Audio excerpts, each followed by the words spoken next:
হয়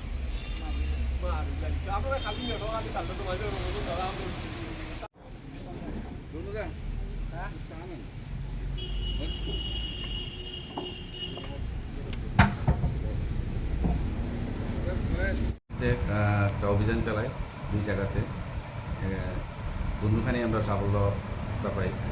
প্রথম আমরা চোরাইবাড়ি কালাচান বাড়িতে অভিযান করি। ওইখানে দেবুদেবের বাড়ির পাশে প্রচুর পরিমাণে চেরাই সেগুন কাঠ উদ্ধার করি এবং পরবর্তী সময়ে আমরা পূর্ব ফুলবাড়ি হান্নান মিয়ার বাড়ির পাশে ওইখানেও গিয়ে আমরা আরও প্রচুর পরিমাণে সেগুন কাঠ উদ্ধার করি, যার বাজার মূল্য প্রায় 4 থেকে 5 লাখ টাকা হবে আনুমানিক।